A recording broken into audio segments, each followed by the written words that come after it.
Accidental love episode 66। Shuey call पर अपनी friend से बात कर रही होती है। शुई अपनी फ्रेंड को सब कुछ बता देती है। शुई की फ्रेंड चौंकते हुए बोली, क्या तुम और श्यान फिर से एक साथ आ गए हो? शुई बोली, देखा जाए हम एक साथ नहीं आए हैं, बस हमारे बीच में सारी मिसअंडरस्टैंडिंग सॉल्व हो गई हैं। शुई की फ्रेंड बोली, ओह माय गॉड, वैसे अगर किसी भी आदमी के साथ ऐसा होगा तो उसे गुस्सा तो आएगा ही, और अगर वो श्यान जैसा आदमी हुआ तो बिल्कुल। वैसे क्या ये तुम्हारी खूबसूरती का चमत्कार है जो श्यान मान गया? शुई बोली, हो सकता है। शुई की फ्रेंड शुई को एडवाइस देते हुए बोलती है, तो इस टाइम तुम्हें और भी ज्यादा रिजर्व रहने की जरूरत है।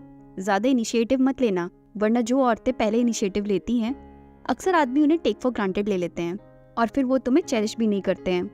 तभी शुई बोलती है, तो तुम्हारा मतलब ये है कि अगर मैं रिजर्व रहूंगी तो वो मुझे ज्यादा चेरिश करेगा। शुई आगे बोली, क्या तुम भूल गई जब मैं ई जिंगजाओ के साथ थी तब मैं कितना रिजर्व रहती थी, बिल्कुल भी इनिशिएटिव नहीं लेती थी, और उस रिलेशनशिप का रिजल्ट क्या हुआ? कुछ भी नहीं। अगर कोई आदमी मुझे इसलिए प्यार नहीं करता है क्योंकि मैं बहुत बोल्ड हूँ, आगे बढ़कर अपने फैसले लेती हूँ, इनिशिएट करती हूँ, तो मैं खुद आगे बढ़कर ऐसे आदमी की जिंदगी से निकल जाऊंगी और फिर कभी उसकी तरफ नहीं देखूंगी। तभी शुई मन ही मन सोचती है, इसीलिए इस बार जो मेरा मन करेगा मैं वो करूंगी और खुल के करूंगी और इस रिलेशनशिप में अपना बेस्ट दूंगी। तभी शुई के पास श्यान का मैसेज आता है जिसमें उसने लिखा था, क्या कर रही हो तुम अभी? शुई रिप्लाई करती है, मैं बस तुम्हारे पास आ रही हूँ। और इस तरह शुई रेडी होकर श्यान के ऑफिस पहुंच जाती है। श्यान अपने ऑफिस में बैठकर शुई के आने का ही वेट कर रहा होता है। तभी शुई आती है और बोलती है, कोई है यहाँ पर? तभी शुई स्माइल करते हुए श्यान के केबिन में आ जाती है और बोलती है, मैं यहाँ पर तुम्हें अपनी परफॉर्मेंस दिखाने आई हूँ। उसके बाद शुई श्यान के पास आती है और आगे बोलती है, तुम कितना काम करते हो, आज हम डेट पर जाने वाले थे और तुम अभी भी काम कर रहे हो। फिर श्यान शुई को बैठने के लिए बोलता है। शुई बहुत ही खुश होते हुए बोली, ठीक है फिर। और उसके बाद शुई एक चेयर को खींचते हुए लाती है और श्यान के पास आकर बैठ जाती है और बोलती है, मैं तो सेट हो गई, अब तुम अपना काम कर सकते हो। और इस तरह शुई को खाली बैठे बैठे 15 मिनट हो जाते हैं। श्यान अभी भी अपने काम में बिजी होता है क्योंकि शुई के पास कुछ करने के लिए था नहीं, इसलिए वो बहुत ज्यादा बोर हो रही थी। तभी शुई श्यान से बोलती है, मुझे तुम्हारे ऑफिस की कॉफी की बहुत याद आ रही है। पिछली बार जब मैं यहाँ पर आई थी तो मैंने 5 कप कॉफी के पिए थे, क्या तुम्हारे पास और कॉफी है? श्यान बोला, खुद ही जाकर ले लो। ठीक है, शुई निराश होते हुए बोली। उसके बाद शुई कॉफी लेने के लिए जैसे ही उठती है तभी श्यान अचानक से उसका हाथ पकड़ लेता है और उसे धीरे से खींचते हुए अपने और भी ज्यादा पास ले आता है। इस वक्त शुई श्यान के दोनों पैरों के बीच में खड़ी हुई थी और फिर श्यान बहुत ही सीरियस एक्सप्रेशंस के साथ शुई को घूरकर देखने लगता है। अचानक से श्यान को अपने इतना क्लोज देखकर शुई ब्लश करने लगती है और बहुत ही धीरे से बोलती है, तुम क्या कर रहे हो?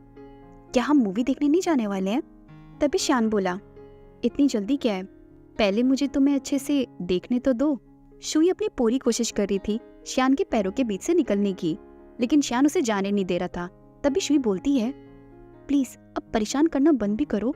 उसके बाद शुई वही श्यान के सामने टेबल पर बैठ जाती है और बहुत ही कॉन्फिडेंटली बोलती है, तो इसमें इतनी बड़ी बात क्या है? अगर तुम्हें मुझे देखना ही है तो तुम मुझे पहले बता देते, मैं कौन सा तुम्हें खुद को देखने से मना करती।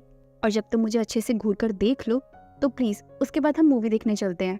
शुई की बात सुनकर श्यान के चेहरे पर स्माइल आ जाती है। तभी श्यान बोला, ठीक है फिर, थैंक यू अपनी परमिशन देने के लिए, तो फिर अब मैं तुम्हें और भी पास से देख सकता हूँ। उसके बाद श्यान शुई की ड्रेस पर बनी बटरफ्लाई को धीरे से रब करने लगता है। श्यान के टच करते ही शुई ब्लश करने लगती है। श्यान आगे बोला, तो ठीक है, अगले 2 घंटे तक मैं कोई काम नहीं करूंगा और सिर्फ तुम्हारे साथ टाइम स्पेंड करूंगा। तभी अचानक से श्यान की सेक्रेटरी का मेल आता है जिसमें उसने लिखा था, डायरेक्टर शी, मैंने आपकी 2 टिकट्स बुक कर दी हैं, मूवी आधे घंटे में बस शुरू होने वाली है। तभी श्यान उठता है और शुई को टेबल से नीचे उतारता है और उसका हाथ पकड़कर उसे वहां से ले जाने लगता है। श्यान को इतना अचानक से वहां से जाते हुए देखकर शुई हैरान रह जाती है और सोचती है, बस देख लिया, इतना ही देखना था मुझे। और इस तरह दोनों मूवी देखने के लिए पहुंच जाते हैं। शुई बोली, श्यान इस तरफ चलो। वैसे आज हम कौन सी मूवी देखने वाले हैं? शुई ने आगे पूछा। पता नहीं मुझे, श्यान बोला। और श्यान को पता भी कैसे होगा, आखिरकार मूवी के टिकट्स उसके सेक्रेटरी ने जो बुक किए थे। शुई ने आगे पूछा, वैसे क्या कभी कभी तुम मूवी देखने आते हो? नहीं, श्यान मना कर देता है। आज श्यान काफी अच्छे मूड में लग रहा था। तभी श्यान की बातें सुनकर शुई मनी मन सोचती है, बोरिंग बातें करने के अलावा इस आदमी को और कुछ आता क्या है। शुई और श्यान मूवी देखने जा ही रहे होते हैं, तभी पीछे से एक लड़की की आवाज आती है। वो बोलती है, श्यान, व्हाट अ कोइंसिडेंस। मेरा नाम फियोना है, ईएम फाइनेंस से। क्या तुम्हें याद है आखिरी बार हम ईएम चैरिटी गाला में मिले थे? फियोना, ये तो वही औरत है जिसके बारे में ग्वांजी ने फोन पर बताया था। फियोना का नाम सुनते ही शुई चौंक जाती है। उसके बाद फियोना शुई को ऊपर से लेकर नीचे तक देखती है। वही फियोना को देखकर शुई आगे सोचती है, ये सुंदर तो है, लेकिन उसके बाद फियोना बहुत ही कॉन्फिडेंटली शुई को इग्नोर करते हुए श्यान के पास आकर बोलती है, मैं बहुत लंबे समय से मिस्टर शी को जानना चाहती थी। क्या हम एक दूसरे को वीचैट पर ऐड कर लें? फियोना हैंडशेक करने के लिए अपना हाथ आगे बढ़ाती है। वही शुई चिढ़ते हुए मनी मन सोचती है, क्या ये लड़की पागल हो गई है? इसे दिख नहीं रहा है कि मैं भी यहाँ पर खड़ी हूँ? उसके बाद शुई फियोना के पास आती है, उसका हाथ पकड़कर बहुत ही फ्रैंकली बोलती है, सिस्टर फियोना, क्या आप भी यही मूवी देखने आई हैं? आपको पता है मुझे ब्यूटीफुल सिस्टर्स के साथ मूवी देखने में बहुत मजा आता है। चलो जल्दी चलते हैं, मूवी शुरू होने वाली है। उसके बाद शुई फियोना को वहां से खींचते हुए ले जाती है। वही शुई को इतना ज्यादा फ्रैंक देखकर फियोना मनी मन सोचती है, क्या मैं इसे जानती हूँ? और श्यान भी यही सोचता है, क्या ये इसे जानती है? उसके बाद शुई, श्यान और फियोना तीनों थिएटर के अंदर आ जाते हैं और मूवी देखने लगते हैं। फियोना जस्ट शुई के पीछे ही बैठी होती है और शुई को बहुत ही देर से घूर रही होती है। शुई सोचती है, मैं अच्छे से फील कर पा रही हूँ कि किस तरह मुझे घूर रही है। मुझे फील हो रहा है, मुझे पीछे देखने की जरूरत भी नहीं है, क्योंकि मुझे अच्छे से पता है फियोना बहुत ही बुरी तरीके से मुझे घूरे जा रही है। और अगर ऐसी बात है तो फिर ठीक है।